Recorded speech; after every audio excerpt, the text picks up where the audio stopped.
everyone. This is Jelena from Amazonia PPC. Today, I have a very special guest with me, Mr. Michael Weir from inventoryboss.com. I listened to his course on inventory management, and I thought it was super brilliant, and I wanted to invite him over to our podcast so that he shares some of his wisdom with us. Michael, thank you for being my guest, and welcome to the show.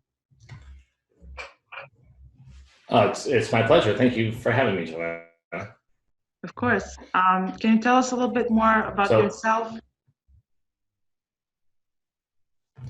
Well, I've been an Amazon seller for since 2013. Before that, I was in inventory, not inventory management, but I was in the Forex. I was in internet marketing, have been for over 10 years. Before that, I was a civil litigator, and I was an asbestos plaintiff's attorney for a decade or so. And that became a real grind, and I was looking for a way out, and found online marketing, and then in 2013 found Amazon and jumped in with both feet and haven't looked back since. And that's how I got into this business.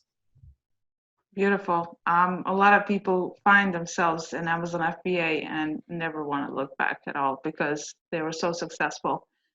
What were some of the main challenges you faced as an Amazon seller? Well, the thing that we found, which was awesome, was that there was so much training. I'm part of ASM too, and we all got in and found the same products, a lot of us, but went through and went to mastermind groups and different seminars and attended webinars and learned all the things you need to know to become successful.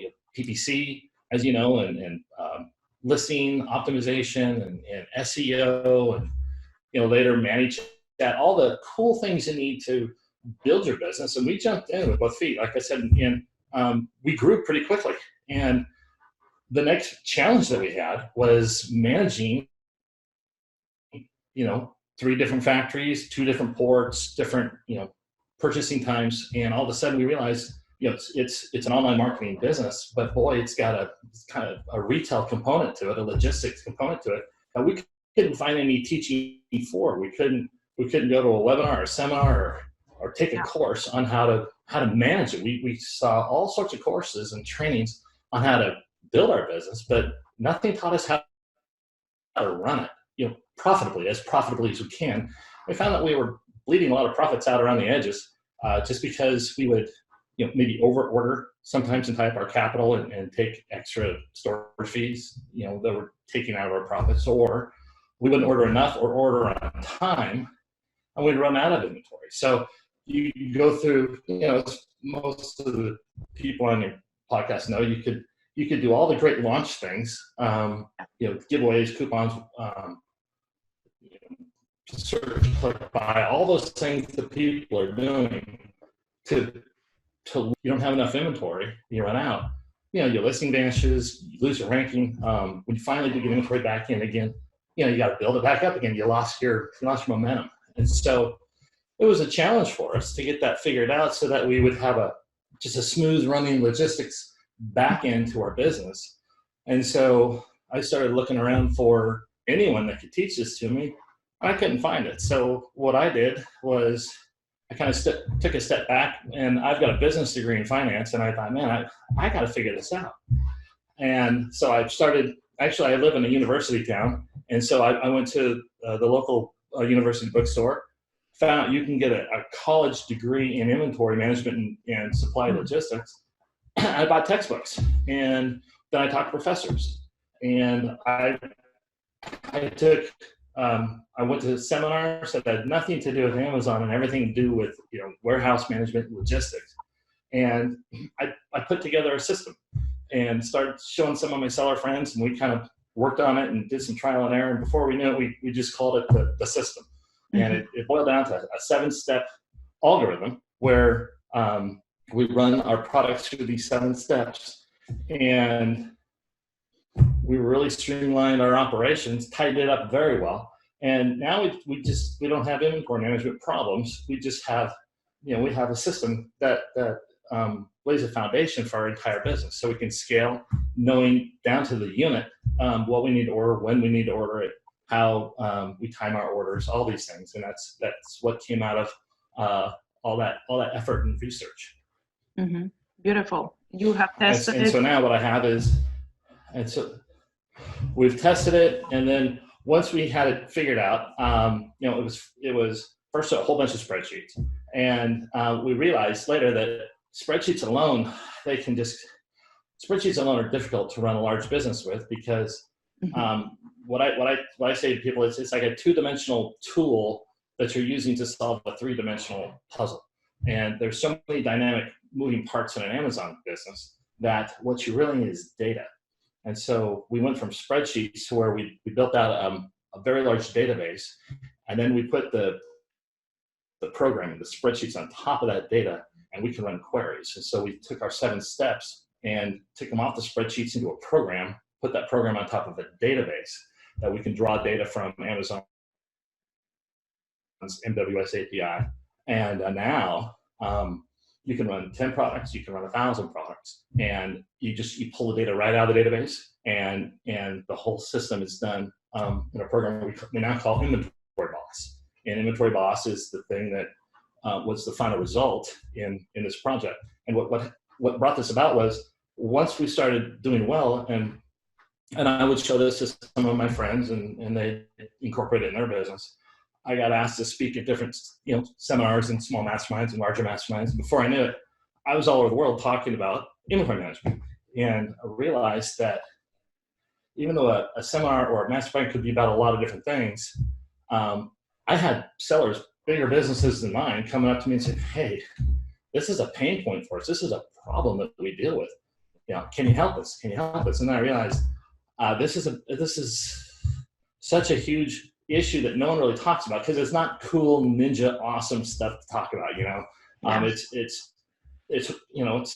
It's complex and it's difficult. And but if you can take the complexity and you can boil it down to something you can put in a program or on a spreadsheet, then it's not complex anymore. You just have to understand how to walk a product through 7 steps, and you're done. It's easy. Mm-hmm. It's beautiful that someone has systemized such a complex topic into something that regular user that's not so technically savvy can actually use and implement in their own systems. You mentioned that you wanted to share some wisdom with us today on this episode, and I was just interested in hearing what it was.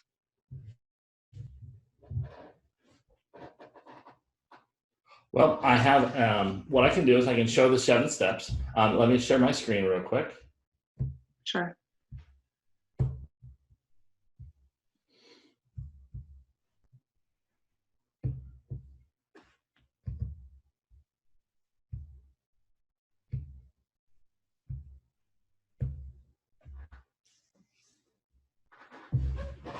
Okay, so this is the Inventory Boss, and it's our 7-step system. And the first thing that we do is we talk about balance, because inventory management is about balance. And one of the people that follow you, and every Amazon seller knows, one of the biggest decisions you can make that will directly impact your bank account is when you click the button and wire tens of thousands of dollars on the other side of the country and the other side of the world, and that immediately goes out of your bank account. And that decision not only drains your bank account at the moment, but it determines your cash flow in the future. Did I order enough? Did I order too much? And so the decisions you make are super important, and it's all about balance. What you want to do is you want to balance between being overstocked in a product and tying up your operating capital and paying excessive storage fees, versus running out of stock, which will crush your momentum, your cash flow, and your listing just disappears.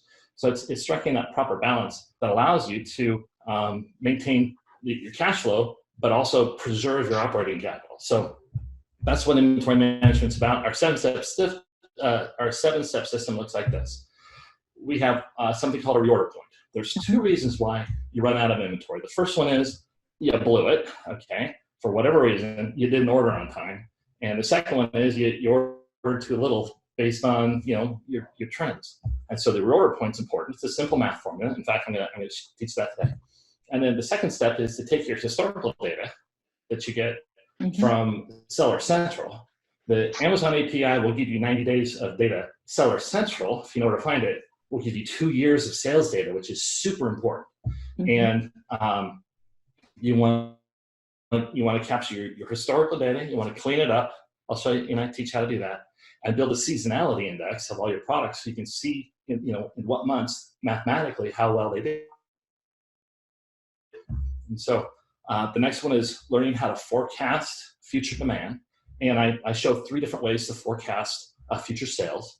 And then the next step is, once you figure out when to order and you can create a seasonality index and you can forecast, you need to add into your forecast manual adjustments. For example, if you're going to have a lightning deal, or you're going to do a coupon giveaway, or you're going to do any number of different things that you can plan for, you make manual adjustments to the months that you are planning those things, so you can build out a really accurate forecast, not just based on your trends and seasonality, but what you intend to do as far as promotions. And so manual adjustments are important. And then the next is what's called the EOQ. If anyone Google's inventory management, typically it'll come up with something called the economic order quantity in a search. And what this does is it helps the seller balance the order size and how many times should I buy a year based on the cost of the order and the storage fees that are going to be implicated by the order. So this is a formula that we use just to make sure that you're ordering the right amount. And then after that, we have consolidated shipping. Like I said earlier, we had different factories, different ports, and we need to consolidate between the factories that were shipping to a single port. We wanted to consolidate those orders so that we would have the correct container size and save our money and maximize our container space. So the horrible thing to do is to have an order that's just a little bit too big or too big for one size container, but then you're shipping multiple cubic meters of air for the same price. And so consolidated shipping is a huge part of this. And then warehouse balancing between what you have in your warehouse, like your freight forwarder's warehouse, versus what you ship into FBA. And that's hugely important in Q4 when Amazon quadruples the storage fees. And so if you can know what your future forecast is going to be based on these steps, then you'll know month to month in the future how much you should be sending into Amazon and really tighten up your numbers so that you're not getting storage fees. So those are our 7 steps. And the first one is the reorder point. The reorder point, like I said, tells you when to order based on how much you've got in stock. So if you've got 5,000 units in your warehouse and maybe 3,000 units in Amazon, when you make another order based on your sales. And so that's one of the first things we're going to teach today. And that's something every seller needs to know, whether you have 1 product or 1,000. Each product needs to have a reorder point. And so here's how it works. There's 3 steps to a reorder point. The first one is you need to figure out your lead time. And lead time is really simple. I'm going to assume like 70 days. And that would be from the minute you pick up the phone, you send the WeChat, the Skype, the email, however you communicate with your factory.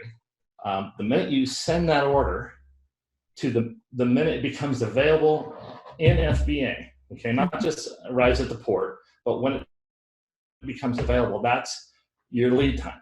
And so you have to figure out what that is. So it's you make the call. They tell you it's going to take 30 days to build out your order. It's going to take maybe 3 days to get it to the port. It's going to sit on the port maybe for 2 or 3 days. It's going to get on a container ship, and it's going to come over in 20 days or 23 days. It's going to go through customs. It's going to sit in the warehouse, and it's going to be shipped to Amazon. You calculate all that up. And in this example, I have 70 days. So the first thing is lead time, and that's what builds out lead time with all those different variables. The next one is you need to figure out what your daily sales are going to be, your daily demand. This is what's important about the seasonality of a product and knowing when your what months you're ordering for. So if you're making an order in May, that's going to arrive in September, that's going to be part of your Q4 business. You need to know what your daily demand is going to be during the lead time. So you think, what are my daily sales? And let's say it's 100 a day. Then you determine what you want for safety stock. Now, safety stock right now is one of the biggest issues people are having. Here we're in the end of February, Right. Because of the coronavirus. A lot of people run out of inventory right now, and it's directly related to an unknown event that is chewing up all of their sales. So they have a certain amount in storage, they got a certain amount in FBA, and their sales are going, just like they normally would, but their factories are closed, and even if the factories are open, they can't ship through different provinces to get to the ports. It's a mess. Right. So safety stock is an issue that directly impacts whether you're going to run out of business. So a lot of people are going to be paying a lot more attention to safety stock in the future because the coronavirus, they're going to figure it out. It's going to run its course, but it's going to come back. They're saying that this is a flu now that's probably going to come back every year. So a pro tip I would give you is, when you're making your money in December, make sure that your order is going to ship around the end of December, first part of January, so that it's on the boat before the Chinese New Year and on its way. Pro tip there. And so safety stock, that's what safety stock is. How many days of a buffer can I afford not to run out of stock? I would say in orders that you're making close to the Chinese New Year's, you don't want 15 days, you want 35, 50, 60 days. Okay? So those are the 3 steps for the reorder point. Now we take those 3 numbers, the 70 days, 100 units a day, and 15 days of safety stock, and we build out a simple formula, which is the reorder point equals your lead time times your daily demand plus your safety stock. So let's see what that looks like. If our lead time is 70 days, our daily demand is 100 days, our safety stock is 15 days. That 15 days is actually 15 times 100. So let's look at the math. It's 70 days times 100 units a day plus 15 days of safety stock at 100 units a day. Boils down to 7,000 plus 1,500 is 8,500 units. So what this tells you is, when my combined stock between what I have in my warehouse and what I have in FBA, when the combined value of number of units hits 8,500 units, you need to order. And if you're late, then you might run out of stock. And so what you want to do is, and here's another pro tip, if you're ordering this product around maybe another product, maybe you have a factory that's got your really big seller, and you're making most of your ordering decisions based on a big seller, but you've got some other units, variations or different products that you're getting from that factory that might run out before you're ready to make your big order. Your safety stock, you can make that 25 or 30 or 50 days. And you can really work with the safety stock based on whether it's your big seller with that factory or what time of year you're buying. So, but however this formula works out, when you get to 8,500 units, you need to make an order. And there's ways of setting up alerts for doing that. You can do it in Seller Central, and there's ways to get flagged when it's time to make an order for a product. So that's the reorder point, the first step in our 7-step system. The next one is data collection. And before you can work with numbers, and what I say, bake them into the cake of your forecast, because you're going to take numbers that you get from Seller Central, your historical sales data, and you're going to use those numbers to determine your trends. And before you do that, you want to look at your data and say, okay, there were times when maybe I ran out of stock, or right now we have a coronavirus. It's going to cause people to have a dip in their sales. That doesn't mean that their trends were going down. It meant that an outside event, an unexpected event, caused a dip. And so you want to clean up your data and get rid of the dips and spikes and smooth that data out so you can make a really good forecast. So first thing you do is when you get your data is look at it, make sure there's no outliers. If there are, and you'll remember what caused them because, you're in the business. Say, oh yeah, that, we ran out of business, or that was a lightning deal. We can't factor that into our trend. That was an event that we created. And you smooth that out. And then once you have your data smoothed out, then you create what's called a seasonality index. The seasonality index, well, it's awesome. It's math. Mm-hmm. But instead of just saying, we typically sell maybe, 75% more in Christmas time, you can look and say, wow, here are my numbers. And when you're forecasting, it's all math. You have to use math. And so a seasonality index not only allows you to look at it if you create a graph with it, but you can really see your numbers.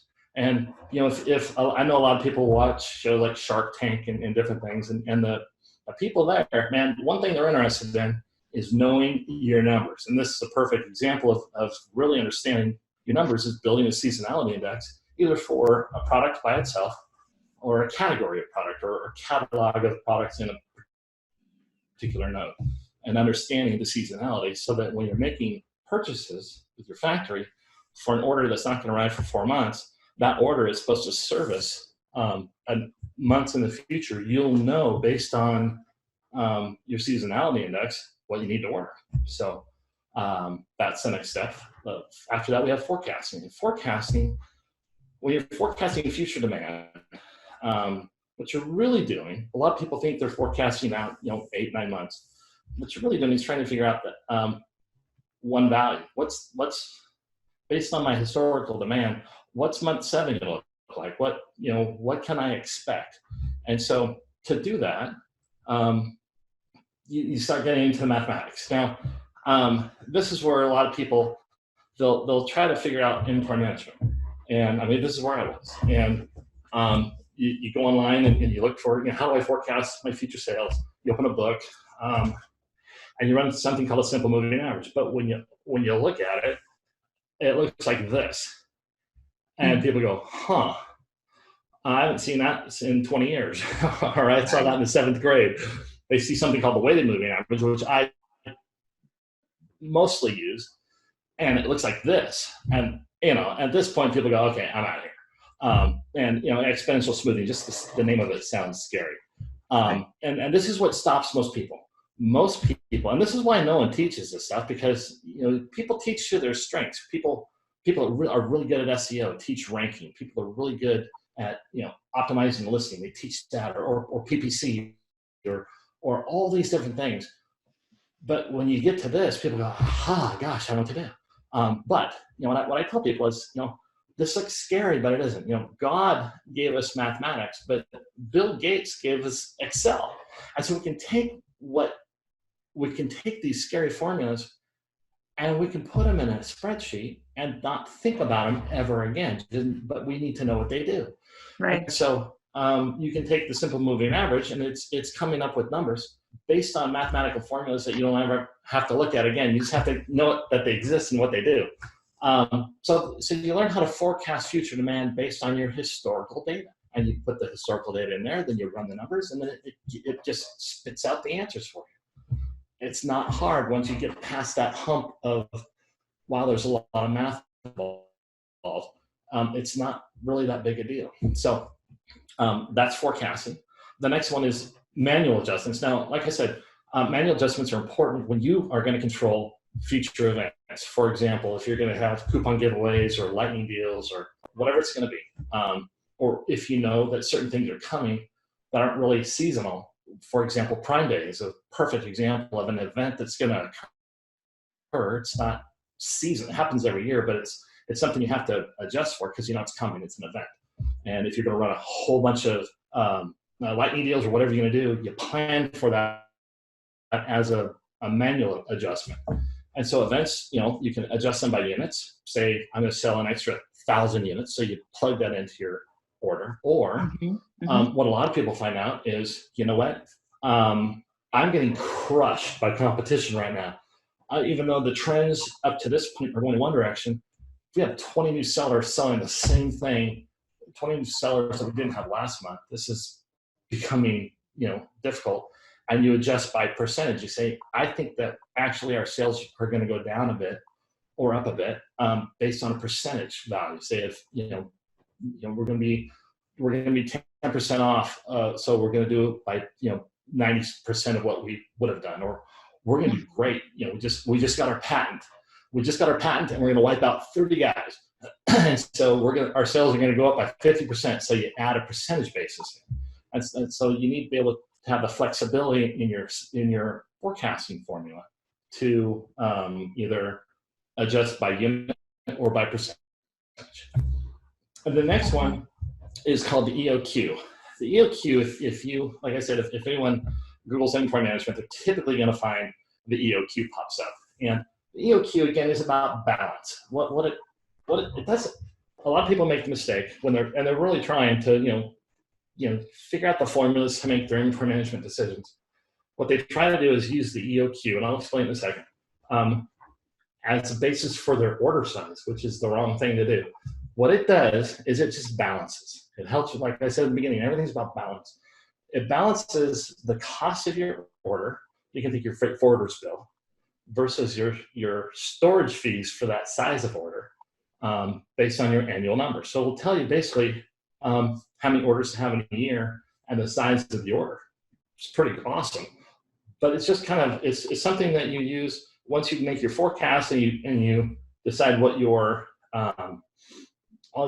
all the things I talked about, your seasonality and your events and everything like that. Once you have your order size, then you just make sure it's in the range that the EOQ says is the best, most optimal order size. And so how this works, again, it's math, but it's not scary math. When you look at it like this, you think, oh my gosh, I'm sure I flunked that in the 8th grade.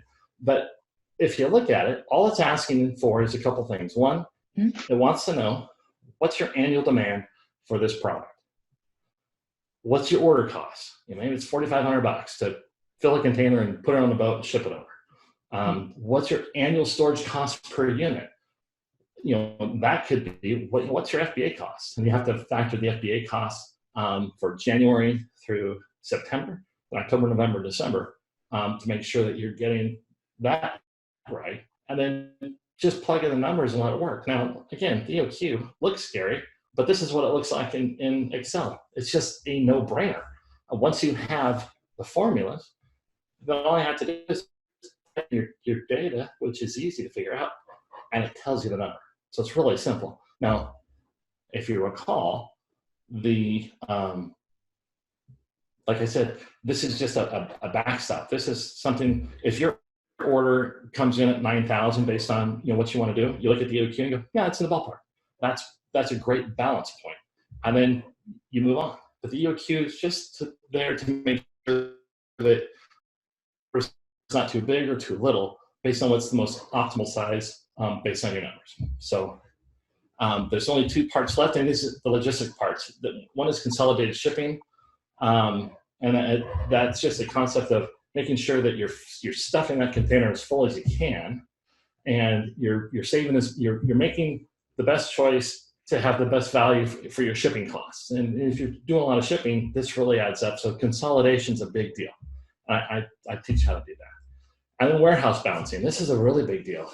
On the left is that dark place where all your boxes are, scattered throughout LA's, wherever. And then on the right's FBA. And so the question is, at what point and how many do I send? Because in your warehouse, you should be paying a pallet fee. And so, if you can stack, 18, cartons on a pallet, and there's 50 boxes or there's 50 units in a carton, you've got so many at $20 a month or $15 a month based on that pallet size. But when you take it over to FBA, as you're being charged by the cubic foot for the product. And so, it can be 10 times as much in storage fees to send something to FBA. So if you know your numbers, then it's a simple thing of knowing how much to send in every month. And so all this, we have a program that we built that tells you based on your forecast, it just tells you, this month send that much in, this month send this much in, and you monitor it and make sure it's right. And warehouse balancing can save so much money in just storage fees. Most people When they're sourcing products or they're thinking about the next thing to buy, they'll have a spreadsheet. And this spreadsheet it's different for everybody, but it basically has the same things. How much does it cost? How much does it cost to get here? What am I going to spend to send it into FBA? All these things, and then they figure out at the end. I call it the acid bath. I would dunk a product in the acid, and it pulled out, and I made more than 30%. That was something to consider. And where a lot of people, they find themselves a year later into this product going, man, I thought I'd be making more money. It's typically because their profits are bleeding out around the edges, like I said earlier, because they're running out of stock, or they're not balancing their warehouse right, or they're ordering too much. And so I'm ending on balance because we started on balance. Balance is everything in inventory management. And when you're balancing the cost of shipping versus cost of storage or whatever, this is where you find your profits through balancing your inventory. Because most people can be profitable in the Amazon business, but if they're missing a few steps on the logistics side or the forecasting side, the profits that they expect on a spreadsheet, if they're not finding them, typically it's because they're losing it in the logistics part of their business. And so, like I said, you can take a lot of seminars and learn awesome ninja cool stuff on how to get on the first page, how to rank, how to do all these things. But if you don't have an underlying foundation on how to run the business, you're not going to realize the profits that you want to. And so that's where this came about. We got our program. It's called the Inventory Boss, and you can go to inventoryboss.com. And I teach this the whole thing. You can learn it in 2 days. I give you 14 days to learn the whole thing. You've gone through it, I go in great detail. I take my time. I take you by the hand. And I walk you through the math, because you have to understand the math. You just don't have to figure it out each time. And I teach it like I had my mom sit next to me. And this is how you do it. And it's simple. It's bite-sized. And once you're done, you really get it. And then you have time to use our software and see how it works. You can upload your information, all your data, to create a database and run the program against it and see how amazing this truly can be as part of your business. And if you ever thought about selling your business, my gosh, if you can say to a prospective buyer that's looking at 20 different businesses, hey, look, I know you're looking at a lot of different things out there, but let me tell you something. We've got systems, and I can teach you exactly how our system works. So that's the foundation of our growth. We can scale because we know how to run our numbers. We know our numbers. And so if you ever thought of selling your business, man, you got to get this part nailed. And of course, everyone wants to be as profitable as they can, but you can become more profitable on the current business that you have, the existing book of business you have, if you just tighten up your logistics and your inventory management. So that's what the Inventory Boss is, the training, the software. And of course, if anyone has any questions, they can send me an email. I'm happy to chat with anybody. Brilliant, Michael. Thank you for being our guest today and for sharing your wisdom about inventory management. I know for sure that most of the sellers who have scaled their business up to 7, 8, even 9 figures, they all have systems in place. And inventory management is one of the most overseen processes that exist on Amazon FBA as a business. And a lot of people can actually use this knowledge to improve their systems and make them more money, basically. So I'm pretty sure that whoever signs up for this you have a 14-day free trial for anyone who wants to learn about inventory management. And then there's this tool that they can apply and use all this knowledge for their own advantage. So I would definitely warmly recommend it. Thank you. Thank you for being our guest. Is there anything else you'd like to share with our listeners today? No, the best thing that any seller, regardless of your experience in Amazon, whether you have just one product or whether you have 1,000, you got to get this figured out. And True. The sooner you do it, the better. So a lot of people say, well, I've only got 2 products. Awesome. bake this into the cake of your business right now, because you're going to grow. And if you'll bake this into the cake of your business at the very beginning, it's going to make all the difference in the world. I mean, just making a mistake and blowing it in your reorder point or not ordering enough. I've talked to so many people who said, yeah, and I've done it. I did it in the early days. We're about to run an inventory. What do? We're gonna make an order that's going to cost $5,000, but it's going to cost us another $5,000 or $6,000 to put it on an airplane and ship it to FBA.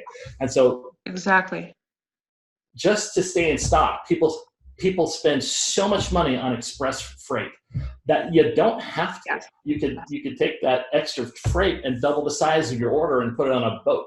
And this, once you get this baked into the cake of your business and it's running, those things just don't happen. I mean, events do occur. The coronavirus is a disaster on a humanitarian level, and also for Amazon sellers, which is a humanitarian level. If your income relies on your Amazon profits and you're out of inventory, it's a big deal. And so if you can get this, I keep saying, but if you can get this baked into the cake of your business and just part of the foundation of your business, it's going to change everything forever. The cool thing about this is inventory management doesn't have a shelf life like a lot of strategies and hacks and ninja tactics. They have a shelf life of maybe 6 months, maybe a year. And then Amazon, they're smarter than we are. They catch on and they wipe it out. This is year in, year out. This will be with you for the balance of your business, and it's a skill set that can't be taken away from you. Once you know it forever. And it takes your business to the next level. You're more of a pro when you just have your inventory nailed. So that's what the inventory boss does. It makes you the inventory boss, and that's what people want. That's what they need for sure.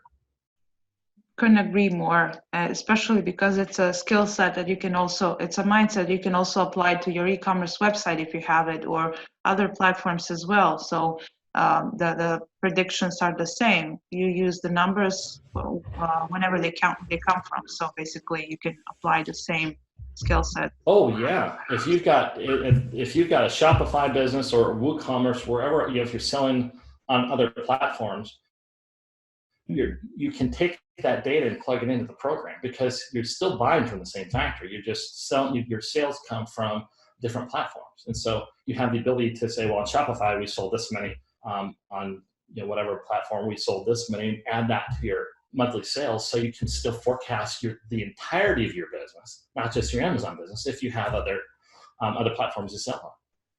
So we work that into our program for sure. Brilliant. Michael, thank you for being our guest today, and we're looking forward to inviting you over again sometime when some better times come for sellers. Maybe. Well, it's been my pleasure. Thank you so much. Talk to you soon. Okay. Bye-bye. Bye-bye.